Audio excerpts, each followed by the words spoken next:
देखिए मेरे प्यारे बच्चों, आज हम लोग हेलोल्केन हेलोरिन्स में जो कुछ रिएक्शंस रह गई थी उनको हम लोग कवर करने की कोशिश करेंगे। मैं आप लोगों को न्यूक्लियोफिलिक सब्स्टिट्यूशन रिएक्शन पढ़ा चुका हूँ। न्यूक्लियोफिलिक सब्स्टिट्यूशन में आप लोगों ने SN1 रिएक्शन और SN2 रिएक्शन के बारे में पढ़ा और सीखा। आज हम लोग यहाँ पर एलिमिनेशन रिएक्शन और इलेक्ट्रोफिलिक सब्स्टिट्यूशन सीखेंगे। वहाँ न्यूक्लियोफिलिक था, यहाँ पर इलेक्ट्रोफिलिक सब्स्टिट्यूशन सीखेंगे और उससे रिलेटेड कुछ एक्स्ट्रा कॉन्सेप्ट जो हैं उन एक्स्ट्रा कॉन्सेप्ट को भी अच्छे से दिमाग में बैठाने की और सीखने की कोशिश करते हैं। ध्यान दीजिएगा। सबसे पहले मेरा प्यारा बेटा, जब हम बात करते हैं यहाँ पर थोड़ा ध्यान से देखिए। जब सबसे पहले शुरुआत करेंगे तो एलिमिनेशन रिएक्शन से शुरुआत करते हैं। नाम से पता चल रहा है एलिमिनेशन का मतलब एलिमिनेट होना, बाहर निकलना। ऐसी रिएक्शन जिनमें एटम या ग्रुप ऑफ एटम बाहर एलिमिनेट होते हैं या रिमूव होते हैं, उन रिएक्शंस को हम बोलते हैं एलिमिनेशन रिएक्शन। इन रिएक्शनों में ज्यादा तो तुम देखोगे कि एटम या ग्रुप ऑफ एटम जो होंगे वो सबस्ट्रेट मतलब जो रिएक्टेंट होता है उससे एलिमिनेट होते हैं। साथ ही साथ में यहाँ पर मल्टीपल बॉन्ड बनते हैं, डबल या ट्रिपल बॉन्ड बनते हैं। इनका जो मैकेनिज्म होगा मैं उनके मैकेनिज्म को भी डिस्कस करूंगा। जैसे एक आप यहाँ पर रिएक्शन देखिए, आप यहाँ पर अगर रिएक्शन देखिए तो इसका मैकेनिज्म भी थोड़ा बहुत आपको समझ में आएगा। सबसे पहले यहाँ पर जैसे एल्काइल हैलाइड होता है, याद करिएगा एलिमिनेशन रिएक्शन, चूंकि इस चैप्टर में अगर मैं बात करूं तो वो एल्काइल हैलाइड के रिस्पेक्ट में बोल रहे हैं। वो ये कहना चाहते हैं कि जब अगर आपके सामने माना कोई एल्काइल हैलाइड होता है मिथाइल ब्रोमाइड को छोड़ के, तो उस एल्काइल हैलाइड में जैसे ही आप एल्कोहलिक KOH डालते हो, याद से अच्छे समझिएगा, एल्कोहलिक KOH है। वहां पर जब सब्स्टिट्यूशन पढ़ रहे थे ना तो एक्वस KOH था। तो एल्कोहलिक KOH जब आप डालते हो तो यहां पर जनरली बनता क्या है, एल्कीन बनता है। प्लस जो हाइड्रोजन हैलाइड होता है ये रिमूव होता है। ये है जनरल रिएक्शन। पहले तो अपने दिमाग में बहुत अच्छे से बैठा लीजिए। मैं कहना ये चाह रहा हूं कि माना अगर आपके सामने माना हम ब्रोमोइथेन लेके चलें, इथाइल ब्रोमाइड लेके चलें, और उसके अंदर अगर हम माना यहाँ पर क्या पुट कर दें, एक्वस KOH पुट कर दें, तो एक्वस KOH के पुट करने से Br हट जाएगा और OH आ जाएगा। Br हट के OH आ जाने का मतलब क्या है, ये कुछ ऐसा आएगा CH3CH2OH। और यहाँ पे अगर मैं एल्कोहलिक KOH डालूं तो एल्कोहलिक KOH के डालने पर एलिमिनेशन होगा, यहां पर एल्कीन बनेगा। ये बात बहुत अच्छे से दिमाग में रखिएगा, कंफ्यूज होइएगा ही नहीं। रीजेंट से मैं देखता हूं कि कई सारे बच्चे जो होते हैं वो कंफ्यूज हो जाते हैं, जबकि कोई बात ही ऐसी नहीं है। आप एक्वस KOH याद रखिए, एक्वस KOH डालोगे तो क्या होगा मेरा प्यारा बच्चा, सब्स्टिट्यूशन होगा, मतलब Br हट के OH आएगा। लेकिन एल्कोहलिक KOH डालोगे तो एलिमिनेशन होगा, यहां पर एलिमिनेशन और वहां पे सब्स्टिट्यूशन। बात खत्म। अब कैसे होता है इसकी एक थोड़ी सी हिंट मैं आपको बता देता हूं, एक लिटिल बिट मैकेनिज्म आपके साथ एक्सप्लेन करता हूं। सबसे पहले जब कोई भी एल्काइल हैलाइड में एल्कोहलिक KOH डालते हो तो जो लीविंग ग्रुप होता है वो लीविंग ग्रुप अपने इलेक्ट्रॉन लेके बाहर चला जाता है। आप अगर इस रिएक्शन का मैकेनिज्म देखिए, पहले वाले का मैकेनिज्म थोड़ा सा एक्सप्लेन करने की कोशिश करता हूं। पहले वाले अगर मैकेनिज्म को देखिए तो पहले स्टेप पे जो लीविंग ग्रुप था प्यारा बेटा, ये लीविंग ग्रुप जो हैलोजन यहां पर होता है एल्काइल हैलाइड के केस में, ये दोनों के दोनों इलेक्ट्रॉन लेके बाहर चला जाएगा। जैसे ये दोनों के दोनों इलेक्ट्रॉन लेके बाहर जाएगा तो यहां पर बनेगा कार्बोकेटायन। ये हो गया स्टेप नंबर 1। स्टेप नंबर 2 पे जो न्यूक्लियोफाइल होता है, ये न्यूक्लियोफाइल अटैक कर देगा किस पे, इस कार्बोकेटायन पे। न्यूक्लियोफाइल यहाँ पे कौन सा बना है, यहाँ पर न्यूक्लियोफाइल माना आपका जो बना है दैट इज OH-। ये न्यूक्लियोफाइल यहाँ पर क्या कर देगा, अटैक कर देगा। जैसे यहाँ पर अटैक करेगा मेरा प्यारा बच्चा, तो सॉरी ये थोड़ा सा गलत हो गया, ये OH यहाँ पर नहीं आएगा, मैं थोड़ा गलत बोल गया। न्यूक्लियोफाइल यहाँ पर अटैक नहीं करेगा, ये कार्बोकेटायन बना। अब जब ये कार्बोकेटायन बना तो यहाँ पर हाइपर कंजुगेशन होगा। क्लास 11 में पढ़ा होगा hyper conjugation. Sir hyper conjugation का मतलब क्या था कि कार्बोकेटायन के जस्ट अल्फा पोजीशन पे, बगल वाली जो पोजीशन होती है उसको बोलते हैं अल्फा पोजीशन। तो अल्फा पोजीशन पे जो हाइड्रोजन होता है ये अपने दोनों के दोनों इलेक्ट्रॉन लेगा और यहां पर डोनेट कर देगा। ये हाइपर कंजुगेशन क्लास 11 में पढ़ाया गया है, अगर नहीं पढ़ा हो तो वहां पर ध्यान से समझिए। और जैसे ऐसा होगा तो देखो यहां पर क्या होगा, एल्कीन जो है वो बन गया। मैकेनिज्म लगभग लगभग न्यूक्लियोफिलिक सब्स्टिट्यूशन का जैसा ही है। वहां भी पहले लिविंग ग्रुप गया तब OH- अटैक कर दिया था, तो वो सब्स्टिट्यूशन का था। एलिमिनेशन में बगल वाला हाइड्रोजन अपने इलेक्ट्रॉन दे देता है और ये बना देता है मल्टीपल बॉन्ड, और खुद H+ की फॉर्म में निकल जाएगा। ये H+ की फॉर्म में बाहर निकला और यहाँ Br- निकला था, ये दोनों मिलके क्या बना लिए, HBr, मतलब वही HX। तो आप देख रहे हो कि एलिमिनेशन जो होता है ये 2 स्टेप में हो रहा है। क्या सर यहाँ पर भी SN1 SN2 जैसा कुछ होता है? हाँ बेटा, यहां पर भी SN1 SN2 जैसा क्या होता है, मैकेनिज्म दो हिस्सों में बढ़ जाता है, E1 एंड E2 मैकेनिज्म। जैसे वहां SN1 SN2 था, वहां पर E1 एंड E2। E2 जो होगा वो सिंगल स्टेप में होगा। सिंगल स्टेप का मतलब मेरा प्यारा बच्चा होता क्या है कि लिविंग ग्रुप जाएगा और हाइड्रोजन अपने इलेक्ट्रॉन दे देगा, और E1 जो होगा वो 2 स्टेप में होगा, कार्बोकेटाइन बनेगा और तब बगल वाला हाइड्रोजन अपने इलेक्ट्रॉन देगा, जैसे वहां पर था। लेकिन इनका मैकेनिज्म सिलेबस में पूछा नहीं जाता है, एग्जाम में आ नहीं रहा, इसलिए मैं डिस्कस नहीं कर रहा हूं। जब मैं कम्पिटेटिव लेक्चर आपका कभी कोई लूंगा कंपटीशन एग्जाम के पॉइंट ऑफ व्यू से, तो जरूर इनका मैं मैकेनिज्म डिस्कस करूंगा, ठीक है। तो आप अपने दिमाग में बैठाएंगे क्या, आप अपने दिमाग में बैठाएंगे कि भैया जो Br होता है वो अपने इलेक्ट्रॉन लेके बाहर जाता है, जैसे Br अपने इलेक्ट्रॉन लेके बाहर जाएगा, बगल वाला हाइड्रोजन अपने इलेक्ट्रॉन डोनेट कर देगा और बना क्या दिया, एल्कीन बना दिया, प्लस KBr, और बाई प्रोडक्ट जो बनने थे वो बन गए। रिएक्शन सिंपल है। अब जैसे यहां पर देखो, अब जैसे इसके अंदर NaBrH2SO4 डाल रहे हैं तो नॉर्मल सब्स्टिट्यूशन होता था, अल्काइल हैलाइड की प्रिपरेशन में देखा नहीं था ये NaBrH2SO4 का यूज, तो OH हटेगा तो यहां पर क्या बन गया, अल्काइल हैलाइड। तो ये देखो अल्काइल हैलाइड है, ठीक है। तो जैसे इस अल्काइल हैलाइड के अंदर तुम क्या देख रहे हो, एल्कोहलिक KOH, KOH किसकी प्रेजेंस में, अल्कोहल की प्रेजेंस में डाला जाता है, तो एलिमिनेशन होगा, Br अपने इलेक्ट्रॉन लेके भागेगा और बगल वाला हाइड्रोजन यहां इलेक्ट्रॉन दे देगा और बना क्या देगा, ब्यूटवानीन बना देगा। इनका मैकेनिज्म प्रॉपर आप लोगों के साथ डिस्कस किया था मैंने, लेकिन अगर कोई कंफ्यूजन है तो मैं सिखा देता हूं। देखिए कभी कभी ज्यादा हमें प्रॉब्लम नहीं होती है, जैसे कि अगर माना मेरे सामने कुछ ऐसी सिचुएशन होती, जैसे ये एक अल्काइल हैलाइड है 2 ब्रोमोप्रोपेन। अब 2 ब्रोमोप्रोपेन के अंदर मैं माना क्या डाल दूं, एल्कोहलिक KOH डाल दूं। तो जैसे एल्कोहलिक KOH डालेंगे तो मैकेनिज्म आप अप्लाई करिए, Br अपने इलेक्ट्रॉन लेके बाहर चला गया। अब जब Br अपने इलेक्ट्रॉन लेके बाहर चला गया तो यहां पर दो पॉसिबिलिटी है। क्या पॉसिबिलिटी है कि ये वाला हाइड्रोजन अपने इलेक्ट्रॉन दे दे, ये पहली पॉसिबिलिटी है, इधर वाला हाइड्रोजन अपने इलेक्ट्रॉन दे दे, ये दूसरी पॉसिबिलिटी है। इस वजह से जो प्रोडक्ट बनेंगे ये दो बन सकते हैं। दो कौन कौन से बन सकते हैं, या तो डबल बॉन्ड इधर बने या तो डबल बॉन्ड इधर बने। लेकिन इसमें इस तरह की चिंता करने की कोई जरूरत नहीं है। क्यों इसमें इस तरह की चिंता करने की जरूरत नहीं है, क्योंकि अगर ये हाइड्रोजन अपने इलेक्ट्रॉन देता, हाइड्रोजन चला जाएगा, ये ध्यान रखना, ये हाइड्रोजन अपने इलेक्ट्रॉन देता तो ये डबल बॉन्ड यहां बनता। ये जो बना है ये भी मेरा प्यारा बच्चा क्या है, इसका भी नाम है प्रोपीन, प्रोप1ईन है। और अगर माना इधर वाला हाइड्रोजन अपने इलेक्ट्रॉन देता और डबल बॉन्ड उस तरफ बनता, तब भी मेरा प्यारा बेटा देखो वो प्रोडक्ट जो बना है वो वही है, कुछ बदला नहीं है, ये भी प्रोपीन ही है। बोथ आर सेम प्रोडक्ट, दोनों क्या है, सेम प्रोडक्ट है। लेकिन कभी कभी ऐसा नहीं होता है, आपको अलग अलग प्रोडक्ट भी मिल सकते हैं। जैसे मैं यहां पर एक एग्जांपल लेता हूं, उस एग्जांपल से समझाने की कोशिश करता हूं।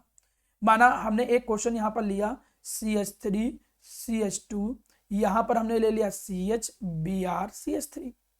नाम इसका, अब नाम आप लोगों को तुरंत पता चल जाना चाहिए कि नाम अगर इसका लोगे तो क्या आएगा, 2 ब्रोमोब्यूटेन। अब 2 ब्रोमोब्यूटेन में इसमें माना एलिमिनेशन करूं, तो इसमें जब आप एलिमिनेशन करोगे क्या डाल दिए, एल्कोहलिक KOH डाल दिए। जैसे एल्कोहलिक KOH डाला, मैकेनिज्म अप्लाई करिए। जैसे आपने मैकेनिज्म अप्लाई किया तो मैकेनिज्म अप्लाई करने पे होगा क्या कि Br सबसे पहले अपने इलेक्ट्रॉन लेके बाहर जाएगा। जब Br अपने इलेक्ट्रॉन लेके बाहर जाएगा, अब तो यहां पर दो पॉसिबिलिटी आ गई। कौन कौन सी दो पॉसिबिलिटी आ गई, या तो इधर वाला हाइड्रोजन अपने इलेक्ट्रॉन दे, जस्ट बगल वाला देते हैं, अल्फा पोजीशन वाले ही अपने इलेक्ट्रॉन देते हैं, ये दिमाग में बैठा लीजिएगा, जस्ट बगल वाले, केवल अल्फा वाले ही अपने इलेक्ट्रॉन देते हैं। लेकिन पॉसिबिलिटी दो है, कौन कौन सी, या तो ये वाला हाइड्रोजन अपने इलेक्ट्रॉन दे दे, इस जगह पे बॉन्ड यहां बनाए, या तो अल्फा पोजीशन पे ये भी हाइड्रोजन है, ये अपने इलेक्ट्रॉन दे दे, बॉन्ड इधर बन जाए। ये दो पॉसिबिलिटी आ रही ना।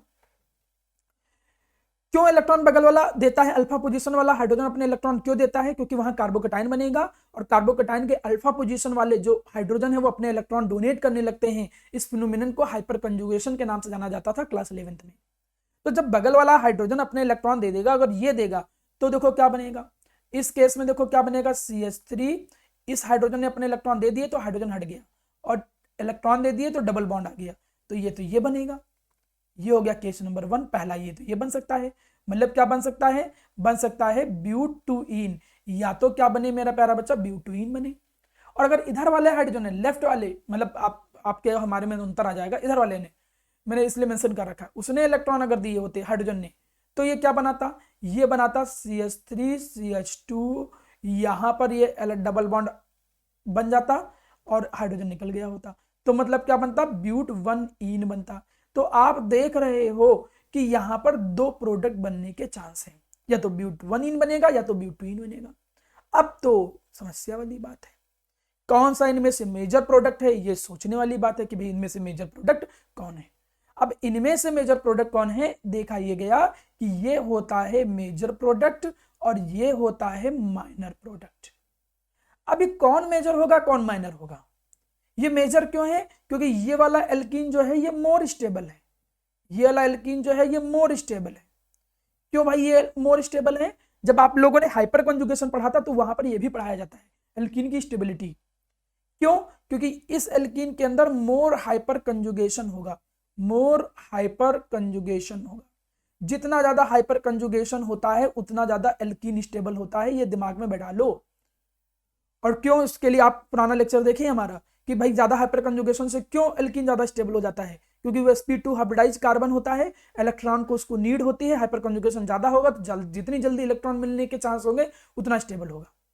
लेकिन मोर हाइपर कंजुगेशन से इसकी स्टेबिलिटी बन कैसे गई, तो इसको अभी मैं सिखाऊंगा। मेन रीजन देखिए हाइपर कंजुगेशन है, लेकिन एग्जाम में क्वेश्चन को डिसाइड करने के लिए इसको एक रूल नाम दे दिया गया। इसको क्या नाम दिया गया, इसे बोला गया जेटसेप्स रूल। कहीं कहीं इसको जेटसेप्स रूल बोलते हैं, कहीं कहीं इसको सेटजेप्स रूल बोलते हैं। ये आपके अलग अलग बुकों में अलग अलग तरीके से लिखा गया है। तो जेटसेप्स रूल या सेटजेप्स रूल कहता क्या है, आप इस स्टेटमेंट को भी अच्छे से याद करिए। क्यों स्टेटमेंट को याद करना, क्योंकि वाइवा में कई बार पूछा जाता है। क्या स्टेटमेंट कहता है, कहता है ड्यूरिंग द एलिमिनेशन रिएक्शन। मैंने यहां पर ड्यूरिंग द एलिमिनेशन रिएक्शन ही क्यों यूज किया, क्योंकि वैसे तो एलिमिनेशन का एक अलग नाम है, मैं इसको एक और नाम दे सकता हूं, मैं इसको कह सकता हूं डिहाइड्रोहेलोजिनेशन। डी का मतलब निकलना और हाइड्रोजन और हेलोजन दोनों निकल रहे हैं, इसलिए इसको क्या कहूंगा, डिहाइड्रोहेलोजिनेशन। डी का मतलब निकलना, हाइड्रोजन हेलोजन दोनों निकल रहे हैं, इसलिए डिहाइड्रोहेलोजिनेशन कहूंगा। लेकिन इसके अलावा और भी होते हैं एलिमिनेशन, डिहाइड्रेशन जैसे, तो सब में ये रूल लगता है। एल्कीन कौन स्टेबल होगा ये सब में अप्लाई होता है, इसलिए मैंने डिहाइड्रोहेलोजिनेशन की जगह पर कौन सा यूज करना पसंद किया, एलिमिनेशन। तो during the elimination reaction, during the elimination reactions if there are chances to form, इस बात के चांस होते हैं बनने के, क्या, टू और मोर देन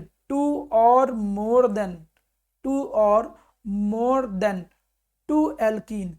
अगर दो या दो से ज्यादा एल्कीन बनने के चांस होते हैं, then that alkene will be major product. वो एल्कीन मेरा प्यारा बेटा क्या होगा, मेजर प्रोडक्ट होगा। That alkene will be major product which is more alkylated. जो क्या होगा मेरा प्यारा बच्चा, मोर एल्काइलेटेड होगा। जो क्या होगा, मोर एल्काइलेटेड होगा, विच इज मोर एल्काइलेटेड। ये उन्होंने शब्दों का रूप दिया है, मतलब वही है हाइपर कंजुगेशन वाला। अब मोर एल्काइलेटेड का मतलब यहां पर वो ये कहना चाहते हैं कि भाई जैसे तुम इस एल्कीन को देखो, इस एल्कीन को देखो, तो यहां पर अगर हम डबल बॉन्ड को अंडरलाइन करें तो देखो डबल बॉन्ड ये हो गया, और इसके चारों तरफ अगर तुम देखो तो एक ही एल्काइल है, ये एक सिंगल एल्काइल माना जाएगा पूरा इथाइल। और इसमें देखो दो तरफ से एल्काइल है, इधर से भी देखो एक एल्काइल है मिथाइल और इधर से भी एक एल्काइल है मिथाइल, मतलब इधर दो एल्काइल है इसमें और उसमें इस डबल बॉन्ड के चारों तरफ एक ही एल्काइल है। तो जो ज्यादा एल्काइलेटेड होगा वो मोर स्टेबल एल्कीन होगा। ठीक, ये भी बात नंबर एक। ऐसा होता क्यों है, क्योंकि देखो यहां पर जस्ट अल्फा पोजीशन पे जो हाइड्रोजन उनको बोलता है अल्फा हाइड्रोजन। इसके पास कितने अल्फा हाइड्रोजन है, केवल दो, मतलब बगल वाले कार्बन के हाइड्रोजन अल्फा हाइड्रोजन कहलाए, और कितने हाइड्रोजन है, दो, तो इसके पास दो अल्फा हाइड्रोजन है। यहां दो तरफ एल्काइल है तो इस डबल बॉन्ड के ये डबल बॉन्ड वाली पोजीशन हो गई, इसके इधर भी अल्फा पोजीशन, इधर भी अल्फा पोजीशन, तो टोटल कितने अल्फा हाइड्रोजन है, 6 अल्फा हाइड्रोजन। अब जितने ज्यादा अल्फा हाइड्रोजन होंगे उतना ज्यादा हाइपर कंजुगेशन होगा, जितना ज्यादा हाइपर कंजुगेशन होगा उतनी ज्यादा स्टेबिलिटी आएगी। इसलिए कौन सा एल्कीन ज्यादा स्टेबल है, इसलिए यहां पर ये पहला वाला एल्कीन ज्यादा स्टेबल है। लेकिन यहां पर ये हाइपर कंजुगेशन में ज्यादा अल्फा हाइड्रोजन वाला कॉन्सेप्ट बोले ही नहीं, ये लोग क्या बोले हैं, मोर एल्काइलेटेड, बस इस हिसाब से। लेकिन अब ये आपके लिए थोड़ी समस्या और प्रॉब्लम वाला टास्क हो जाएगा, ये पता करना कि यार कौन ज्यादा एल्काइलेटेड है, कौन कम एल्काइलेटेड है, ये सब चीजें मतलब आप बार बार काउंट करोगे। इसलिए मैकेनिज्म के दौरान ही हमें पता चल जाए कि भाई अगर हमको यही पता चल जाए कि हम इधर वाला हाइड्रोजन इलेक्ट्रॉन देगा कि इधर वाला देगा, हम क्यों दो प्रोडक्ट बनाए, हम एक ही बनाए, हमको पता चल रहा है कि किधर वाले हाइड्रोजन के इलेक्ट्रॉन देने से मेजर प्रोडक्ट बनेगा। तो इसका एक शॉर्टकट बना दे रहा हूं, कोई रूल नहीं है, मैं इसको शॉर्टकट के तौर पे सिखा रहा हूं। क्या शॉर्टकट समझो, शॉर्टकट ये समझो कि वो हाइड्रोजन अपने इलेक्ट्रॉन देगा, those hydrogen of carbon give its electron, give its electron, वो अपने इलेक्ट्रॉन देगा एंड फॉर्म, और क्या करेगा मेरा प्यारा बच्चा, बनाएगा, क्या बनाएगा, मेजर प्रोडक्ट। और क्या बनाएगा, major product which carbon have less number of hydrogen atom, have less number of hydrogen atom. मतलब बहुत आसान सी भाषा में आपको ये पता है कि भाई Br जाएगा, ये तो मालूम है ना, Br यहाँ पर लिविंग ग्रुप का काम कर रहा है तो ये तुरंत छोड़ के जाएगा, यहाँ कार्बोकेटाइन बनेगा। अल्फा पोजीशन मतलब जस्ट बगल वाला, देखो इधर देखो इधर देखो, आपने देखा कि जिसके पास कम हाइड्रोजन है वो अपने इलेक्ट्रॉन देगा, तो इन दोनों में से कौन अपने इलेक्ट्रॉन देके मेजर प्रोडक्ट बनाएगा, ये जब देगा अपने इलेक्ट्रॉन तब जो प्रोडक्ट बनेगा वो मेजर बनेगा, मतलब ब्यूटीन ये बीच वाला, तो सीधे मेजर बना दो। क्यों आप दोनों बनाओ, जब आपसे पूछ ही रहा मेजर प्रोडक्ट बताओ तो क्यों माइनर बनाना, और क्यों उसमें से कंपेयर करना। से कंपैरिजन में तो ये कहता है कि जो मोर अल्काइलेटेड है, मतलब जिसके पास ज्यादा अल्फा हाइड्रोजन है, सर जब सूर लगाओगे। लेकिन हमारा क्या मानना है कि आपसे अधिकतर क्वेश्चनों में मेजर प्रोडक्ट ही पूछता है, तो Br जहां लगा है उस कार्बन के बगल वाले देखो, कार्बन जिसके पास कम हाइड्रोजन है उससे इलेक्ट्रॉन दिलवा दो, और तब जो एल्कीन बनेगा वो क्या बनेगा, फाइनल और मेजर प्रोडक्ट बन जाएगा, बात खत्म। जब इतनी बात आपको समझ में आई तो क्यों ना हम इसके कुछ और क्वेश्चन प्रैक्टिस करा दें जिससे आपको समझ में आ जाए। इतनी चीज नोट डाउन कर लीजिएगा आराम से। अब एक दो क्वेश्चन और प्रैक्टिस कराता हूं जिससे आपको थोड़ा कॉन्सेप्ट समझ में आए। जैसे अगर माना मेरे सामने क्वेश्चन कुछ इस तरीके से है, CH3 यहां पर आ गया H, यहां पर लगा है CH, यहां पर लगा है Br, यहां पर लगा है CH3, इसमें कोई अल्कोहलिक केओच डाल दे और कोई तुमसे पूछे कि बताओ जरा मेजर प्रोडक्ट क्या होगा, तो क्या मेजर प्रोडक्ट हो जाएगा भाई, ये Br अपना इलेक्ट्रॉन लेके जाएगा ना, है ना। अब या तो इधर वाला हाइड्रोजन अपना इलेक्ट्रॉन दे, या तो ये अपने इलेक्ट्रॉन दे, या तो ये वाला हाइड्रोजन अपना इलेक्ट्रॉन दे। तो हम क्यों बना के अल्काइल देखें कौन मोर अल्काइलेटेड है, सर्जस लगाने की जरूरत ही नहीं। यहां तो सीधे हम देखेंगे इस अल्फा पे तो ये है, बगल वाला यही तो है ना, एक या तो ये है या तो मेरा पैरा बच्चा कौन है, ये है। किसके पास कम हाइड्रोजन, इसके पास है, तो ये अपने इलेक्ट्रॉन दे देगा और Br चला जाएगा। तो जब ये अपने इलेक्ट्रॉन दे देगा तो इस कार्बन के पास हाइड्रोजन थोड़ी बचेंगे, ये हाइड्रोजन अपने इलेक्ट्रॉन दे दिया और डबल बॉन्ड यहाँ बना दिया, और Br तो निकल ही चुका है, तो ये देखो CH3 आ गया। प्लस यहाँ पर आपके जो बाई प्रोडक्ट है, ये वाटर प्लस जो KBr आपके जो निकले, ये बाई प्रोडक्ट आ गए। अब यहां पर जब इतनी चीज बनी, बाई प्रोडक्ट तक तो हमें ज्यादा मतलब ही नहीं, तो ये बना क्या, 2-मिथाइल ब्यूटीन, 2-मिथाइल ब्यूटीन, देखो जो बन गया ये प्रोडक्ट बन गया। उम्मीद करता हूं कि आप एलिमिनेशन प्रॉपर लगा पाओगे। लिविंग ग्रुप हटाओ, बगल वाले कार्बन को देखो जिसके पास कम हाइड्रोजन है उससे इलेक्ट्रॉन दिलवा दो, सीधे एल्कीन बना दो, वो मेजर प्रोडक्ट बनेगा, वो मेन प्रोडक्ट बनेगा। अब यहां पे थोड़ा समझ के चलिएगा, क्या समझना है जी, थोड़ा ध्यान से समझो। माना मैं कोई क्वेश्चन ऐसे दे दूं, माना मैंने कहा आपके सामने एक क्वेश्चन, में और तरीके से क्वेश्चन बनाता हूं। माना मैं एक क्वेश्चन बनाऊं कुछ इस तरीके से, देखो जैसे ये, ठीक है, ये कार्बन है एक, इस कार्बन के बाद यहां पे मैंने लगा दिया Br, इसके अंदर मैंने क्या डाल दिया, एल्कोहलिक KOH, और मैंने पूछा कि बताओ क्या बनेगा, एल्कीनी बनेगा। तुम किसी भी अल्काइल हैलाइड में अगर अल्कोहलिक KOH देख रहे हो तो एल्कीनी बनना है, बात खत्म। अब एल्कीन बनेगा कौन, इसको मैकेनिज्म देखो, Br अपने इलेक्ट्रॉन लेके बाहर जाएगा ना, बगल वाला देखो यहाँ पर क्या है, यहाँ पे CH3 है, देखो यहाँ पे क्या है, यहाँ पे CH3, ये कार्बन है और ये एक्चुअली में है क्या, CH3 है, तो इसके पास 3 हाइड्रोजन है, और यहाँ पर देखो 3 तरफ से बॉन्ड बनाया है, केवल एक ही हाइड्रोजन है। तो कौन, अगर ये अपने इलेक्ट्रॉन देता तो डबल बॉन्ड यहाँ आता, मतलब अगर इधर अगर बगल वाले Br के बगल वाले CH3 ने अपने इलेक्ट्रॉन देता तो ये एक्चुअली में डबल बॉन्ड कहाँ आता, डबल बॉन्ड ऐसे आता, इस पे डबल बॉन्ड आ जाता और ये बनता, लेकिन ये जो है ये माइनर प्रोडक्ट हो जाता। लेकिन ये जिसके पास कम है उससे इलेक्ट्रॉन दिलवाओ ना, Br हटा, Br के बगल में अल्फा पे या तो ये है, अल्फा पे या तो ये है, तो इस वाले से जिसके पास कम, इसके पास एक ही हाइड्रोजन है, 3 हाइड्रोजन है, तो इससे दिलवाओ। जब ये हाइड्रोजन अपने इलेक्ट्रॉन दे देगा, जैसे ये हाइड्रोजन अपना इलेक्ट्रॉन देगा, अब देखो यहां पर क्या जाएगा, डबल बॉन्ड, और ये क्या बना, Br निकल गया, इसको प्रॉपर बना दे रहा हूं, ठीक है। अब यहां पर देखो ये जो Br है ये निकल गया, ये Br यहां से गया, ये Br यहां से गया, और जैसे Br यहां से गया यहां बनेगा पॉजिटिव चार्ज और बगल वाला हाइड्रोजन इलेक्ट्रॉन दे देगा तो यहां डबल बॉन्ड आ जाएगा। ये देखो आपके सामने जो प्रोडक्ट बना है ये प्रोडक्ट क्या है मेरा प्यारा बच्चा, मेजर प्रोडक्ट। तो कोई बहुत कठिन चीज नहीं है, आप आराम से मेजर प्रोडक्ट बना ले जाओगे। तो एलिमिनेशन रिएक्शन उम्मीद करता हूं आपको समझ में आया होगा। एलिमिनेशन रिएक्शन में होता क्या है कि कुछ एटम या ग्रुप ऑफ एटम क्या करते हैं मेरा प्यारा बच्चा, वो यहां से कुछ एटम या ग्रुप ऑफ एटम क्या करते हैं मेरा प्यारा बेटा, बाहर निकलते हैं और मल्टीपल बॉन्ड बनता है, सबस्ट्रेट से निकलेंगे बाहर और मल्टीपल बॉन्ड बनेगा, उन रिएक्शन को बोलेंगे एलिमिनेशन रिएक्शन। आपने एग्जांपल देखा कि लिविंग ग्रुप बाहर जाता है, बगल वाला हाइड्रोजन अपना इलेक्ट्रॉन दे देता है, कौन सा एल्कीन मेजर बनेगा वो भी हमने सिखाया। सर्जेस रूल अप्लाई करोगे जो मोर एल्काइलेटेड होगा, लेकिन उसका शॉर्टकट क्या है, बगल वाले अल्फा पोजीशन वाले आप देखो जो कार्बन है जिसके पास कम हाइड्रोजन है उससे इलेक्ट्रॉन दिलवा के मेजर प्रोडक्ट बनवा। आप इसको एक बार और देखो, समझ में आ जाएगा प्रॉपर। ठीक, चलिए एलिमिनेशन रिएक्शन के बाद आगे की एक रिएक्शन पे आते हैं।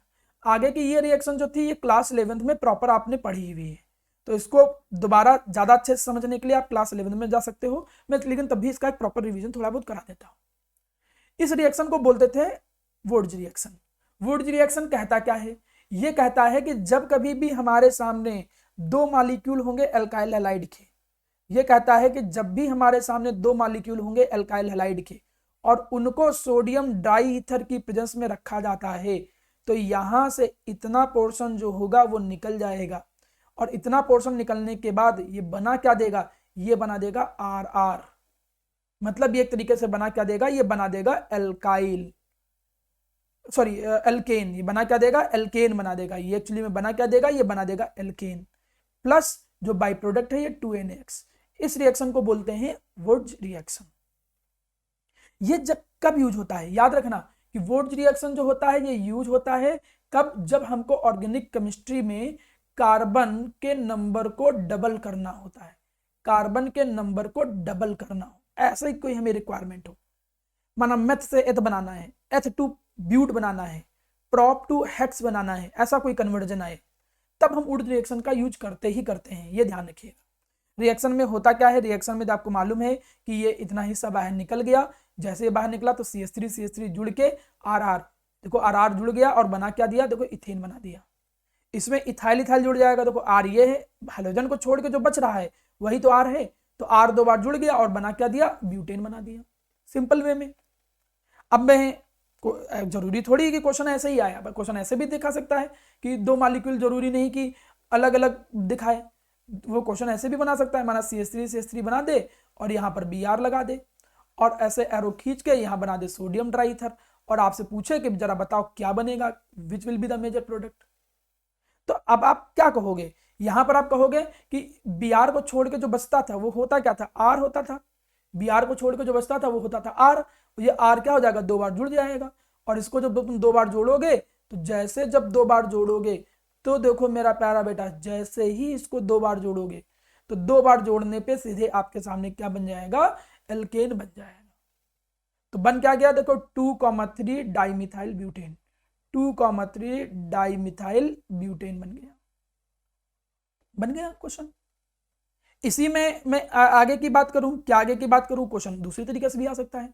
क्वेश्चन ऐसे कर सकता है कि माना हमारे सामने कोई एक एल्काइल हैलाइड है, वो एल्काइल हैलाइड है A, जो कि क्या कर रहा है, आफ्टर वुड्स रिएक्शन, वो वुड्स रिएक्शन करने के बाद या सोडियम ट्राईथर में डालने के बाद क्या बना रहा है, 2,3 डाइमिथाइल 2,3 डाइमिथाइल ब्यूटेन बना रहा है। और आप पहचानो कि एल्काइल हैलाइड A कौन है, उल्टा क्वेश्चन भी दे देता है। तो जब क्वेश्चन ऐसा दे देगा तो आप पहले इसको बनाओ, फर्स्टली इसको क्या करो, आप इसका स्ट्रक्चर ड्रॉ करो, देखो यहां पे ड्रॉ किया था ना, अब आप इसको क्या करो, कंपेयर करो, क्योंकि बनता तो एलिमिनेशन से RR ही है, तो RR बनता है तो इससे कंपेयर करो। जब कंपेयर करोगे देखो सिमेट्रिकल चीज जुड़ती है, R दो जगह से जुड़ा, जहां से जुड़ा है वहीं से R जुड़ता है, तो यहां से पता चला कि R की वैल्यू कितनी है, R की वैल्यू इतनी है।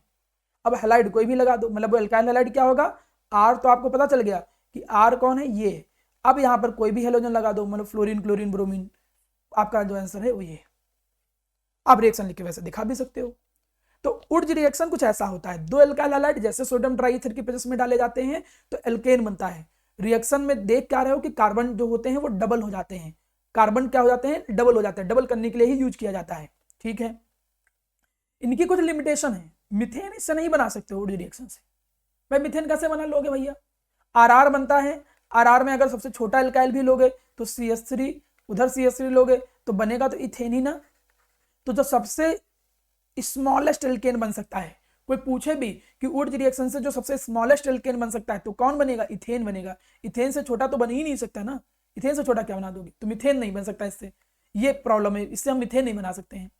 तो कैसे बनाएंगे मिथेन? वो आप क्लास 11 के लेक्चर में जाइए, वहां पर एल्केन में पूरा पढ़ाया गया है। टर्सरी एल्काइल हैलाइड जो होते हैं वो इस रिएक्शन को नहीं शो करते हैं। टर्सरी एल्काइल हैलाइड का मतलब ज्यादातर अगर तुम देखो कुछ इस तरीके से, ये जो टर्सरी एल्काइल हैलाइड है वो वुड रिएक्शन को प्रॉपर्ली नहीं शो करता है। मे बी स्टेरिक हिंड्रेंस, कुछ अनदर रीजन की वजह से ये वुड रिएक्शन को प्रॉपर्ली शो करना पसंद नहीं करता है। ये बात बहुत अच्छे से समझ लीजिएगा। मुझे नहीं लगता है कोई बहुत कठिन चीज है या मैं कुछ और चीज बताने की बहुत अजीब या बहुत कठिन कुछ भी नहीं, बड़ा सिंपल वे में है। आपने क्लास 11 में एक चीज और सीखा था कि वी डोंट प्रिफर, हम इसको प्रिफर नहीं करते हैं। We don't prefer this method, हम इस मेथड को प्रिफर नहीं करते हैं। किस लिए? फॉर द प्रिपरेशन ऑफ, हम इस मेथड को प्रिफर नहीं करते हैं किसके लिए? For the preparation of alkene with odd number of carbon, with odd number of carbon. Odd number of carbon of alkane बनाने के लिए इस मेथड को हम नहीं प्रेफर करते हैं। ये क्वेश्चन पूछा जाता था क्लास 11 में। मतलब प्रोपेन नहीं बनाना पसंद करेंगे, पेंटेन नहीं बनाना पसंद करेंगे। तो क्या बना नहीं सकते? बना सकते हो, प्रेफर नहीं करते हैं। ये बात बहुत अच्छे से याद रखिएगा, कंफ्यूज मत होइए कि बना ही नहीं सकते। बना क्यों नहीं सकते हो? आप बना यहाँ पर इथाइल ब्रोमाइड ले लो, आप यहाँ पर इथाइल ब्रोमाइड ले लेते, ठीक, इसमें आपने सोडियम ले लिया, इसमें आपने क्या ले लिया? ब्रोमोमिथेन ले लिया, एक एग्जाम्पल के तौर पे, ठीक। अब इसमें सोडियम ड्राईथर डाला, सोडियम तो डाल ही दिया, ड्राईथर डाल दो। तो जैसे ड्राईथर डालोगे तो देखो यहाँ पर ये इतना पोर्शन निकलेगा जैसे रिएक्शन हो रहा था, बन गया प्रोपेन। तो जो लोग हमको पढ़ाते थे कि नहीं हम ऑड नंबर ऑफ कार्बन वाला एल्केन बना ही नहीं सकते हैं, तो ये तो गलत हो गया ना। ऐसा नहीं, बना सकते हैं, प्रेफर नहीं करते हैं। क्यों प्रेफर नहीं करते हैं? हम प्रेफर क्यों नहीं करते हैं? क्योंकि इसका आंसर क्या है? क्योंकि जब हम odd number of carbon of alkane बनाने की कोशिश करते हैं, so large number of byproduct, कई सारे जो बाई प्रोडक्ट होते हैं अलग से, large number of byproducts are also form. जो बाई प्रोडक्ट होते हैं वो भी साथ ही साथ में मेरा प्यारा बच्चा एक्स्ट्रा बन जाते हैं। क्यों एक्स्ट्रा बन जाते हैं? क्योंकि ये जो इथाइल ब्रोमाइड है, ये ऐसा तो नहीं अकेले ऐसे पकड़ के रिएक्शन करा दोगे ना। तो इथाइल ब्रोमाइड कई सारे मिलाओगे ना, तो और इथाइल ब्रोमाइड बना मिलाए कई सारे में, ब्रोमोमिथेन आप मिथाइल ब्रोमाइड भी कई सारे बनाए। तो इसमें देखो ये आर जुड़ गया, जब ये आर जुड़ेगा तो देखो ये भी तो आर जुड़ेगा। यहां आर जैसे जोड़े हो तो इसके जोड़ने के साथ ये खुद के साथ भी जुड़ जाएगा, और खुद के साथ जब जुड़ेगा तो बनाएगा क्या? CH3 CH2 CH2 CH3। मतलब ये बना क्या देगा? ये बना देगा ब्यूटेन। यहां देखो आर जुड़ जाएगा, आर जुड़ के बना क्या देगा? CH3 CH3। मतलब वो बना क्या देगा? इथेन। मतलब इससे तुम्हें ब्यूटेन और इथेन दोनों मिलेंगे। प्रोपेन तो मिलेगा ही मिलेगा, प्लस ब्यूटेन और इथेन मिलेगा, जो तुम चाह ही नहीं रहे थे, बनाना ही नहीं चाह रहे थे। तो अच्छी बात थोड़ी है, तुम जो बनाना चाह रहे थे वो मिलता तो थोड़ा अच्छी बात थी, लेकिन उसके साथ साथ एक्स्ट्रा बाई प्रोडक्ट मिल रहे हैं जो हमें चाहिए ही नहीं।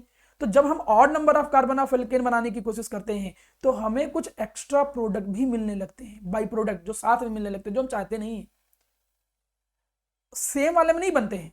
सेम वाले में क्यों नहीं बनेगा? जैसे माना तुमने सेम ही डाल दिया CH3Br और फिर सोडियम के अंदर CH3Br डाल दिया, तो उसमें तो कौन सा नया थोड़ी बन जाएगा, क्योंकि इधर भी मिथाइल इधर भी मिथाइल, तो अगला इसी जैसा और ले लो तो वो तो वही हो गया ना। इसमें एक ही प्रोडक्ट बनेगा, केवल क्या बनेगा? इथेन बनेगा। ये चीज अच्छे से ध्यान रखिएगा, इस बात को बिल्कुल मत भूलिएगा। ये लिमिटेशन होती है किसकी? वुड रिएक्शन की। ठीक है, उम्मीद करता हूं कि आपको ये चीज बहुत अच्छे से समझ में आई होगी। देखिए हमारे सामने अब एक नई रिएक्शन है, रिएक्शन विद मैग्नीशियम। जब हम एल्काइल हैलाइड की रिएक्शन सीख रहे हैं तो एल्काइल हैलाइड में सबसे पहले हमने सोडियम के साथ देखा। जब सोडियम के साथ हम पढ़ते थे तो उसे वुड रिएक्शन के नाम से जानते थे। चलिए अब एक नई रिएक्शन के बारे में बात करते हैं, ये है रिएक्शन विद मैग्नीशियम। जब कभी भी रिएक्शन मैग्नीशियम के साथ होता है किसी भी एल्काइल हैलाइड का, तो बनता क्या है मेरा प्यारा बच्चा? ग्रिग्नार्ड रिएजेंट बनता है। थोड़ा ध्यान से समझिएगा, समझ में आ जाएगा आराम से। जनरल वे में अगर मैं बात करूं, माना कोई भी एल्काइल हैलाइड है, ये एल्काइल हैलाइड जैसे मैग्नीशियम के साथ रिएक्ट करता है तो वो ग्रिग्नार्ड रीजन बनाता है। ग्रिग्नार्ड रीजन का जो जनरल प्रेजेंटेशन है वो RMGX होता है।